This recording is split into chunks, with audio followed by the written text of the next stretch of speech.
మనతోటే ఉంటారు. మన పక్కనే ఉంటారనమాట. అన్నిట్లోనూ ఉంటారనమాట. కానీ చాలా మూడీగా ఉంటారు. ఎక్కువ యాక్టివ్‌గా పార్టిసిపేట్ చేయరు. అరే! ఏమైందిరా చెప్పు అంటే చెప్పుకోలేడు. ఎప్పుడో ఏదో కోల్పోయినట్టు ఆలోచిస్తూనే ఉంటాడు. కానీ బయటకి ఎవరితోటి ఎక్స్‌ప్రెస్ చేయడు. నేను ఈ పర్టిక్యులర్ ప్రాబ్లమ్‌తో నేను ఇబ్బంది పడుతున్నానని చెప్పి ఓపెన్‌గా ఎక్స్‌ప్రెస్ చేయడనమాట. తనలో తను కుమిలిపోతూ ఉంటాడు. మనకే అయ్యో! పాపం అనిపిస్తుంది. ఏంటి అసలు ఏం చెప్పట్లేదు ఈడి పరిస్థితి రోజు రోజుకి దారుణంగా తయారైపోతుంది అని చెప్పి.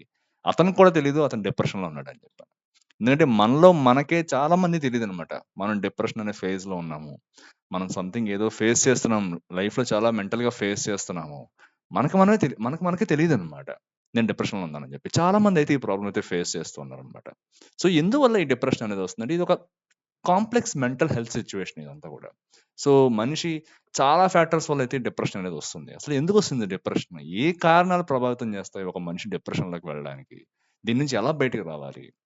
ఒకవేళ డిప్రెషన్‌లోకి వెళ్ళిన తర్వాత మనిషి కోపింగ్ మెకానిజమ్స్ అనే పేరుతో ఎటువంటి దుర్వ్యసనాలకైతే అతను బలైపోతాడు. ఎటువంటి వేస్‌లో వెళ్ళకూడదో అలాంటి వాటికి వెళ్ళిపోతూ ఉంటాడనమాట డిప్రెషన్‌లో. ఏం చేయాలో తెలీదు. నలుగురితో చెప్పుకోలేడు. సో, ఇటువంటివైతే ఈ వీడియోలో ఒకసారి చూద్దాం. ఎందుకంటే మనల్ని చాలా మందిని చూస్తూ ఉంటాం. లేకపోతే మనమే డిప్రెషన్ ఫీల్ అవుతూ ఉంటాం అనమాట. సో, ఏం చేయాలి? ఎప్పుడు గుర్తుపెట్టుకోండి. మనం అనుకుంటూ ఉంటాం నేనొక సామాన్యమైన వ్యక్తిని నేనేం చేయలేను అని చెప్పి. బట్ గుర్తుపెట్టుకోండి మీరు సామాన్యమైన వ్యక్తే కావచ్చు. బట్ మీలో అసామాన్యమైన శక్తి అయితే దాగుందనమాట. ఎటువంటి ప్రాబ్లమ్ వచ్చినా సరే మీ జీవితంలో మీరు దేన్నైనా సరే సాల్వ్ చేయగలుగుతారు. ఫస్ట్ మిమ్మల్ని మీరు నమ్మాలి. ఏం చేయాలన్నా సరే ఫస్ట్ మిమ్మల్ని మీరు నమ్మాలి. ఎవరో వచ్చి ఏదో చెప్తారు, ఏదో చేస్తారని చెప్పి మీరెప్పుడు అనుకోవద్దు. ఫస్ట్ మిమ్మల్ని మీరు నమ్మండి. ఆ శక్తి మీలోనే ఉంది. దాన్ని బయటికి తీసుకొచ్చి ఎటువంటి ప్రాబ్లమ్ వచ్చినా జీవితంలో ఏం వచ్చినా సరే మీరైతే దాన్ని మీ అంతట మీరే సాల్వ్ చేయగలుగుతారు. సో, ఈ డిప్రెషన్ కూడా అలాంటిదనమాట. సో, ఫస్ట్ చూద్దాం. డిప్రెషన్ రావడానికి గల కారణాలేంటి? ఎలా ఉంటాయని చెప్పి అంటే ఫస్ట్ చూసుకుంటే మనం సైకలాజికల్ ఫ్యాక్టర్స్ కొన్ని ఉంటాయన్నమాట. మన జీవితంలో మన పాస్ట్‌లో జరిగిన కొన్ని ఇన్సిడెంట్స్ కావచ్చు. లేకపోతే మన జీవితంలో మనం ఎంతో ఆరాధించే వ్యక్తిని, మనం ఎంతో ప్రేమించే వ్యక్తిని కోల్పోవచ్చు. లేకపోతే ఒక క్రానిక్ స్ట్రెస్ అనేది నెమ్మదిగా బిల్డ్ అవుతూ ఉంటదన్నమాట. ఒక ఏజ్ నుంచి కొంతమందికి. బయటికి చెప్పుకోలేరు కొంతమంది. సో, ఇటువంటి రీజన్స్ ఉండొచ్చు. లేకపోతే కొన్ని నెగెటివ్ థాట్స్ కావచ్చు. మనకు మనమే సెల్ఫ్ నెగెటివ్ టాక్ అంటూ ఉంటాం అన్నమాట. ఎలా అంటే మనకు మనమే చెప్పుకుంటూ ఉంటాం. "నువ్వు అది చేయలేవు, నువ్వు చేయలేవు, నీ వల్ల కాదు, ఎందుకులే భయపడతావు నువ్వు" అని చెప్పి మనకు మనమే మాట్లాడుకుంటూ ఉంటాం అన్నమాట ఇలాంటివి. సో, ఇటువంటి థాట్స్ కావచ్చు. లేకపోతే కొన్ని ఆహ్, పెసిమిజం అంటూ ఉంటామనమాట. ఇటువంటి థాట్స్ కావచ్చనమాట. ఇవన్నీ కూడా కాంట్రిబ్యూట్ చేస్తూ ఉంటాయన్నమాట డిప్రెషన్‌కి ఎప్పుడు కూడా. గుర్తుపెట్టుకోండి. ఎక్కడో ఉండదు ప్రాబ్లమ్. మనలోనే ఉంటుందనమాట. డిప్రెషన్‌కి గురవుతున్నామంటే ఖచ్చితంగా సంథింగ్ ఏదో ఫ్యాక్టర్ మనల్ని ఎఫెక్ట్ చేస్తోంది. పాస్ట్ నుంచి ఒక ఇన్సిడెంట్ హాంట్ చేస్తోంది. ఏదో ఒక వ్యక్తిని కోల్పోయాం. ఆ బాధ నుంచి మేము బయటకి రాలేకపోతున్నాం. చిన్నప్పుడు నన్నెవరో ఏడిపించారు. నేనైతే ఆ ట్రామా నుంచి బయటకి రాలేకపోతున్నాను. ఇదేమవుతుందంటే నెమ్మదిగా క్రానిక్ స్టేజ్ నుంచి స్టార్ట్ అయ్యి ముందుకెళ్ళే కొద్దీ కూడా చాలా సివియర్ అయితే అయిపోతుందనమాట. సో, ఈ విధంగా అయితే సైకలాజికల్‌గా అయితే ఇటువంటి ఫ్యాక్టర్స్ అయితే ఉంటాయి. మనమైతే డిప్రెషన్‌లోకి వెళ్ళడానికి. అండ్ సొసైటీ కూడా చాలా మేజర్ పార్ట్ అయితే ప్లే చేస్తుంది కొంతమంది లైఫ్‌లో వాళ్ళు డిప్రెషన్‌లోకి వెళ్ళడానికి. ఎలా అంటే సొసైటీలో ఒక స్టిగ్మా అనేది ఉంటుందన్నమాట. ఎలా అంటే నువ్వు ఇదే చేయాలి. నువ్వు ఈ పనే చేయాలి. లేపోతే నువ్వు గనక ఇప్పుడు డిప్రెషన్ ఉందని చెప్పి గనక ఎవరికైనా చెప్పావంటే మా పరువు పోతుంది అని చెప్పి వీళ్ళనేమంటే నువ్వెందుకు అట్లా మూడీగా ఉంటావు? ఎందుకు యాక్టివ్‌గా ఉండవు? ఎందుకు మా అందరిలాగా యాక్టివ్‌గా అన్నిట్లో పార్టిసిపేట్ చేయవని చెప్పి కొంతమంది వాళ్ళనెప్పుడు గుచ్చి అడుగుతూ ఉంటారో, లేపోతే వాళ్ళకిష్టం లేకపోయినా సరే వాళ్ళనైతే ఫోర్స్ చేసి ఒక పనిలోకైతే తీసుకొస్తూ ఉంటారనమాట. సో, ఇటువంటి ఫ్యాక్టర్స్ వల్ల వాళ్ళకైతే ఒక రకమైన అసహ్యం వచ్చి ఛ! నేనెందుకిట్లా చేయాలి? నా వల్ల ఏది అవ్వడం లేదు. నాకు నాకు నేనే నచ్చడం లేదని జెప్పి వాళ్ళు ఒక రకమైన సోషల్ స్టిగ్మాలోకెళ్ళిపోతారనమాట. ఇదొక ఫ్యాక్టర్ అవుతుంది. ఇంకొన్ని సార్లేమంటే ప్రెషర్ టు కన్ఫర్మ్ అనమాట. మీకేమంటే సొసైటీలో లేకపోతే మన ఇంట్లో వాళ్ళ నుంచో, లేకపోతే ఫ్రెండ్స్ నుంచో, రిలేటివ్స్ నుంచో ఒక రకమైన ప్రెషర్ అనేది ఉంటుందన్నమాట. ఎలా అంటే, "అరేయ్! నువ్విది జాయిన్ అయ్యావు కదా! నువ్వు ఎలా అయినా సరే యూపీఎస్‌సీ సాధించాల్సిందేరా! మన ఫ్యామిలీ పరువుని నిలబెట్టాలి. లేకపోతే నువ్వు ఖచ్చితంగా నువ్వు చేయాల్సిందేరా ఇది. అయితే స్టేట్ ఫస్ట్ ర్యాంక్ రావాలిరా! లేపోతే ఏదో ఒకటి చేయాలి. ఖచ్చితంగా నువ్వు చేసి తీరాలి. సాధించాలి. మన పరువు, మన ఫ్యామిలీ పరువు, అందరి పరువు నీ మీదే నిలబడి ఉందని జెప్పి, ఆధారపడి ఉందని జెప్పి వీళ్ళనైతే ఒక రకమైన ప్రెషర్ అయితే పెడుతుంటారనమాట. వీళ్ళకేమో అది ఇష్టం లేదు. అది చేయలేరు వీళ్ళు. లేపోతే ఆ ప్రెషర్ తట్టుకోలేరనమాట. తట్టుకోలేక ఓ పక్క ఆ ప్రెషర్ తట్టుకోలేక, ఓ పక్క ఆ పనిలో విజయం సాధించలేక, లేపోతే వాళ్ళలో వాళ్ళే సతమతం అయిపోతూ ఒక రకమైన డిప్రెషన్‌లోకి వెళ్ళిపోతుంటారనమాట. ఇది సెకండ్ ఫ్యాక్టర్ అనమాట. అండ్ నెక్స్ట్ వచ్చేసి కొంతమందేమంటే ఐసోలేట్ ఐసోలేట్ అయిపోతుంటారనమాట. వాళ్ళ లైఫ్‌లో వాళ్ళు ఎక్కువ కాలం ఐసోలేషన్‌లోనే ఉంటారనమాట. అంటే వాళ్ళ పని గావచ్చు, లేకపోతే వాళ్ళు ఉన్నటువంటి ప్రదేశం గావచ్చు, ఏదైనా సరే వాళ్ళు ఒక్కలే ఉండిపోయి లోన్‌లీగా ఫీల్ అవ్వడం స్టార్ట్ చేస్తారనమాట. ఎప్పుడైతే ఈ లోన్‌లీనెస్ ఎప్పుడైతే ఎక్కువవుతుందో, వేరే వాళ్ళతో ఇంటరాక్షన్ అనేది ఎప్పుడైతే తగ్గిపోతుందో, రాను రాను వీళ్ళు కూడా ఏమంటే కొంతమంది సైకలాజికల్‌గా ఎఫెక్ట్ అయ్యి వీళ్ళు కూడా డిప్రెషన్‌లోకి వెళ్తూ ఉంటారనమాట. అండ్ నెక్స్ట్ వచ్చేసి కొంతమంది ఏమంటే ఎకానమిక్ హార్డ్‌షిప్ అనమాట. ఇది మెయిన్‌లీ చాలా మందిని డిప్రెషన్‌లోకి తీసుకువెళ్ళే ఒక ఫ్యాక్టర్ అనమాట. Economic hardship. సడెన్‌గా ఒక్కసారిగా సమస్యలు చుట్టుముట్టేస్తాయి మన చుట్టూ. ఏం చేయాలో తెలీదు. చేతిలో డబ్బుండదు. కానీ అయితే చాలా అయితే మనకైతే డబ్బు అవసరం చాలా ఉంటుంది. సహాయం చేసేవాళ్ళు ఎవరు కనబడరనమాట. లేకపోతే ఇటువంటి సిట్యుయేషన్స్ ఏం చేస్తాయంటే మనిషిని ఒక రకంగా మానసికంగా కుంగతీస్తాయన్నమాట. నువ్వేం చేయలేవు. నువ్వింతే. నువ్వు ఒక కామన్ మ్యాన్‌వి. నీకైతే డబ్బు అవసరం ఉంది. బట్ నీ చేతిలో డబ్బు లేదు. అవసరానికి నీకు డబ్బు రాదు అని చెప్పి పదే పదే మనల్ని గుర్తు చేసుకుంటూ మనం ఏం చేస్తూ ఉంటామంటే నేను ఇంకేం చేయలేనేమో. నా ఫ్యామిలీకి నేనేం కాంట్రిబ్యూట్ చేయలేనేమో. నేనేమి ఇంక సంపాదించలేనేమో. ఇంక నా జీవితం ఇంతే అని చెప్పి వాళ్ళు నెమ్మదిగా డిప్రెషన్‌లోకైతే లాగేస్తాయన్నమాట. సో, ఈ విధంగా అయితే చాలా ఫ్యాక్టర్స్ అయితే మనల్నయితే డిప్రెషన్‌లోకి తీసుకెళ్తాయి. సో, పాపం కొంతమంది ఏం చేస్తారంటే కొద్దిగా బలహీనంగా ఉన్నవాళ్ళు ఏం చేస్తారంటే వాళ్ళని వాళ్ళు సస్టైన్ చేసుకోలేని వాళ్ళు ఏం చేస్తారంటే కోపింగ్ మెకానిజమ్స్ అని చెప్పి ఉంటాయన్నమాట. కోపింగ్ మెకానిజం అంటే ఏంటంటే ఆ డిప్రెషన్‌లో నుంచి బయటికి రావడానికి అంటే పాజిటివ్‌గా ఎలా రావాలో తెలియక దాన్ని అవాయిడ్ చేసేద్దాము. కొంతవరకు కొంతకాలం పాటు ఆ డిప్రెషన్ అనేదాన్ని మర్చిపోదాము. తాత్కాలికంగా మర్చిపోదాం అని చెప్పి ఇన్‌స్టాంట్ గ్రాటిఫికేషన్ ఇచ్చే టెక్నిక్స్ వైపు వెళ్ళిపోతుంటారనమాట. కొంతమంది వాడకూడని సబ్‌స్టెన్సెస్ వాడుతూ ఉంటారు.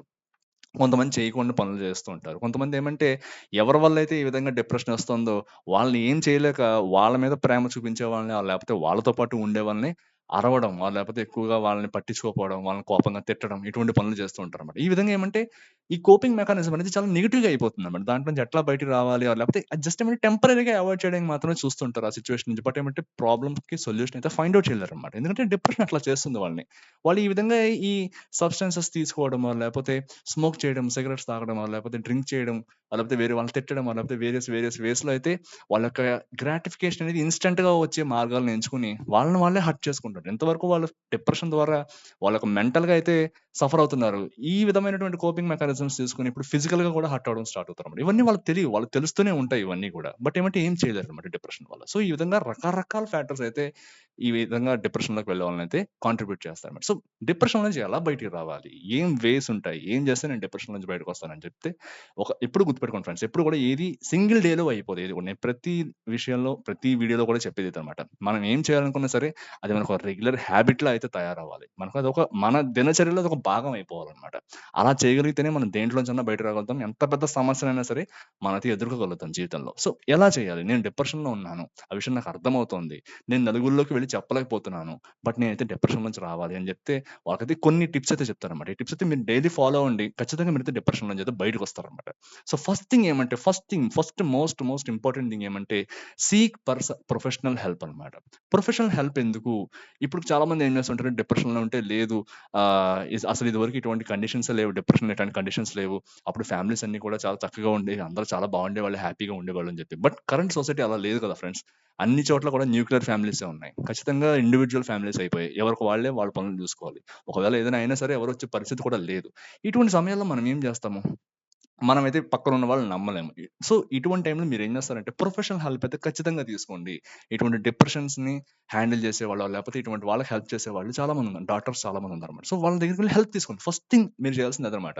అంతే తప్పితే మీకు మీరే ఏదో ట్రై చేసి అనవసరంగా వేరియస్ వేస్‌లో వెళ్లి మిమ్మల్ని మీరు పాడు చేసుకోమో, లేకపోతే డబ్బులు పాడు చేసుకోవడం తప్పితే ఏముండదనమాట. ఫస్ట్ మీరు చేసుకోవాల్సింది ఏమంటే ప్రొఫెషనల్ హెల్ప్ అయితే తీసుకోండనమాట. ఎవరైతే మీకు ఈ విషయంలో హెల్ప్ చేయగలుగుతారని మీరు నమ్ముతారో వాళ్ళ దగ్గరికెళ్లి మీరు ప్రొఫెషనల్‌గా నేను ఈ సమస్యతో బాధపడుతున్నాను అని చెప్పి ఒక రిపీటెడ్ డాక్టర్స్ ఉంటారు దీంట్లో. వాళ్ళనెళ్లి కలవండి. కలిసి మీ సమస్యలన్నీ చెప్పండి. వాళ్ళు మీకు ఖచ్చితంగా హెల్ప్ చేస్తారన్నమాట. ఏ విధంగా చేయాలి? ఫస్ట్ మీరు ఇమ్మీడియేట్‌గా చేయాల్సిన థింగ్ ఏంటంటే ప్రొఫెషనల్ హెల్ప్ అనేది తీసుకోవడం అన్నమాట. సెకండ్ థింగ్ ఏమంటే మెడికేషన్ అన్నమాట. సో, ఒకవేళ డాక్టర్స్ కనుక మిమ్మల్ని డయాగ్నోస్ చేసి మీకైతే సమ్ ప్రాబ్లమ్ ఉంది. మీరు ఇందులో నుంచి బయటికి రావాలా? లేకపోతే ఈ డిప్రెషన్ వల్ల మీరు ఈ హాబిట్స్ అయితే చేసుకున్నారు. ఈ హాబిట్స్ వల్ల మీ యొక్క ఫిజికల్‌గా మీ యొక్క హెల్త్ అయితే ఇలా పాడైపోయిందని చెప్తారు కదా! చెప్పినప్పుడు మీరేం చేస్తారంటే వాళ్ళిచ్చిన మెడికేషన్ అయితే ఫాలో అవ్వండన్నమాట. ఫస్ట్ మీరు ఫిజికల్‌గా స్ట్రాంగ్‌గా ఉండాలి. తర్వాత మీ యొక్క మెంటల్ స్ట్రెంగ్త్ గురించి మీరు ఆలోచించాలన్నమాట. సో, ఇవి 2 చేసిన తర్వాత ఏమంటే మీరు సెల్ఫ్ కేర్ తీసుకోవడం స్టార్ట్ చేయండి అన్నమాట. మిమ్మల్ని మీరు జాగ్రత్తగా చూసుకోండి. మిమ్మల్ని మీరు ఎప్పుడు హాని చేసుకోవద్దు. డిప్రెషన్‌లో ఏంటంటే చాలా సార్లు మనకు మనమే హాని చేసుకోవాలనిపిస్తూ ఉంటుందన్నమాట. సో, ఇటువంటి థింకింగ్ వచ్చిందంటే మీరైతే దాన్ని ఆపడానికి ట్రై చేయండి అన్నమాట. ఫస్ట్ మీ గురించి మీరు జాగ్రత్తగా తీసుకోండి. నెక్స్ట్ మీరేం చేస్తారంటే సోషల్ సపోర్ట్ అన్నమాట. ఇది చాలా చాలా ఇంపార్టెంట్ ఎప్పుడు కూడా. ఎప్పుడు కూడా పక్క వాళ్ళతో కలవడానికి స్టార్ట్ చేయండి. లేకపోతే వాళ్ళతో మాట్లాడడం మొదలుపెట్టండి. వాళ్ళతో ఎక్కువ ఇంటరాక్ట్ అవ్వండి. ఏమైనా పార్టీస్ ఏమైనా ఉంటే వెళ్ళండి. ఆ యొక్క థాట్స్ అనేవి కొంతవరకు ఉన్నా సరే మీరు అవాయిడ్ చేయడానికి ట్రై చేయండి అన్నమాట. సో, ఈ విధంగా ఏమంటే సోషల్ సపోర్ట్ అనేది తీసుకోవడానికి ట్రై చేయండి. మీ పేరెంట్స్ కానీ, మీ ఫ్రెండ్స్ కానీ, రిలేటివ్స్ కానీ మీరెవరైతే నమ్ముతారో వాళ్ళ నుంచి అయితే సపోర్ట్ తీసుకోవడానికి అయితే మీరు ట్రై చేయండి అన్నమాట. నెక్స్ట్ మీరేం చేస్తారంటే ఫస్ట్ ఆఫ్ ఆల్ ఈ డిప్రెషన్ అనే దానికి మెయిన్ ఒక బ్యాక్‌గ్రౌండ్‌లో ఏది ఎక్కువ వర్కౌట్ అవుతుందంటే అన్‌రియలిస్టిక్ గోల్స్ అనేవి సెట్ చేసుకోవడం అన్నమాట. మీకు అటువంటి గోల్స్ ఏమైనా ఉన్నాయా? లేకపోతే మీ యొక్క ఫ్యామిలీ మెంబర్స్ మిమ్మల్ని ఫోర్స్ చేస్తున్నారు అటువంటి గోల్స్ అచీవ్ చేయమని చెప్తే మీరైతే దాన్ని మార్చండి ఫస్ట్. ఒక రియలిస్టిక్ గోల్ పెట్టుకోండి. వాళ్ళకి చెప్పండి. నేను ఇంత టైంలో ఇది మాత్రమే చేయగలుగుతానని చెప్పి వాళ్ళు డైరెక్ట్‌గా చెప్పండి. చెప్పండి. మీ యొక్క ఎక్స్‌పెక్టేషన్స్ చాలా బాగున్నాయి. బట్ అవి నేను అచీవ్ చేయాలంటే నాకంటూ కొంత టైం పడుతుంది. లేకపోతే నా వల్ల అది కాదు. నాకు వేరే దాని మీద ఇంట్రెస్ట్ ఉందని చెప్పి వాళ్ళకి చెప్పడానికి ట్రై చేయండనమాట. ఒక రియలిస్టిక్ గోల్ అనేది పెట్టుకోండి. దాన్ని అచీవ్ చేయడానికి అయితే ట్రై చేయండనమాట. నెక్స్ట్ మీరేం చేస్తారంటే నెగెటివ్ థాట్స్ అనమాట. ఎవరైతే డిప్రెషన్‌లో ఉంటారో చాలా నెగెటివ్ థాట్స్ వస్తుంటాయి. ఏం చేయబుద్దవ్వదు. ఏమైనా చేద్దామని స్టార్ట్ చేసినా సరే ఫస్ట్ నెగెటివ్ సినారియోసే ఫస్ట్ ఊహిస్తూ ఉంటారనమాట. సో, ఈ నెగెటివ్ థాట్స్ వచ్చినప్పుడు వాటిని ఛాలెంజ్ చేయండి. లేదు ఎలాంటి నెగెటివ్ థాట్ వచ్చినా సరే నేనైతే ఎదుర్కొంటాను. నేను చేస్తానని చెప్పి ఒక పాజిటివ్ మైండ్‌సెట్‌తో ఒక ఫ్యూచరిస్టిక్ మైండ్ సెట్ అయితే మీరు ఆలోచించి మంచి నిర్ణయాలైతే తీసుకోండనమాట. నెగెటివ్ థాట్స్ అనేవి దాదాపు అవాయిడ్ చేసేసేయండనమాట. నెక్స్ట్ మీరేం చేస్తారంటే ఒక రొటీన్ అనేది పెట్టుకోండి. ఒక ఎస్టాబ్లిష్ చేసుకోండనమాట రొటీన్‌ని. ఎలా పొద్దున్న ఈ టైంకి లేవాలి, ఈ పనులు చేయాలి, లేకపోతే ఎక్సర్‌సైజెస్ చేయాలి అని చెప్పి తర్వాత మీరు చేయాల్సిన పని చేయాలి. లేకపోతే సంథింగ్ మీరేదో గోల్ పెట్టుకున్నారు. దాని టువర్డ్స్ వర్కౌట్ చేయాలి. ఎక్కడికైనా ఆఫీస్‌కి వెళ్ళాలా, లేకపోతే వేరే కొత్త ప్రదేశం చూడాలి. ఖచ్చితంగా ఈ రొటీన్ అనేది మీరొకటి ఎస్టాబ్లిష్ చేసుకోండనమాట. డైలీ ఈ రొటీన్ మీరు గనక ప్రాక్టీస్ చేశారంటే ఖచ్చితంగా మీకు ఈ డిప్రెషన్ నుంచి ఏవైతే థాట్స్ వస్తున్నాయో, ఈ థాట్స్ అయితే అవాయిడ్ అవుతాయన్నమాట. మీరు కొత్త ప్రదేశాలకు వెళ్ళండి. కొత్తవి చూడండన్నమాట. చూడడం వల్ల ఏమవుతుందంటే, ఈ కొత్తవి చూడడం వల్ల ఏమంటే, పాతవన్నీ కూడా కొంత మరుగున పడిపోతాయన్నమాట. సో, ఆ విధంగా మీరు డిప్రెషన్ నుంచి బయటకి రావడానికి మీకు ఒక మంచి ఛాన్స్ అయితే ఉంటుందన్నమాట. అండ్ చివరగా మీరేం చేస్తారంటే, సెల్ఫ్ కంపాషన్ అనేది ప్రాక్టీస్ చేయండి ఫ్రెండ్స్ ఎప్పుడు కూడా. ఈ స్ట్రెస్ లేకపోతే ఇటువంటి నెగెటివ్ థాట్స్ కానీ, ఇవన్నీ మనకెప్పుడు ఉండేవన్నమాట. ఇటువంటి థాట్స్ మీకు వస్తున్నప్పుడు ఏమంటే, మీరు సెల్ఫ్ కంపాషన్ అంటే మిమ్మల్ని మీరే ఫస్ట్ ఓదార్చుకోండి అనమాట. లేదు ఈ సిట్యుయేషన్ నుంచి నేను బయటకొస్తాను. ఖచ్చితంగా నేను చేయగలుగుతాను. నా వల్ల అవుతుంది అని చెప్పి మీకు మీరే చెప్పుకోండి. మీకు మీరే ప్రోత్సహించండి. ఎప్పుడు కూడా ఎవరో వచ్చి ఎప్పుడు ఎవరికి ఏది చెప్పరో లేకపోతే ఏం చేయరనమాట. ఆ ప్రాసెస్ అనేది మన నుంచే స్టార్ట్ అవ్వాలి. మనమే చేయగలుగుతాం ఏదైనా సరే. ఎప్పుడు గుర్తుపెట్టుకోండి. మీరు కేవలం సామాన్యమైన వ్యక్తి మాత్రమే కాదు. మీలో ఒక అసామాన్యమైన శక్తి అయితే దాగుందనమాట. ఆ శక్తిని వెలికి తీయడానికి అయితే ట్రై చేయండి.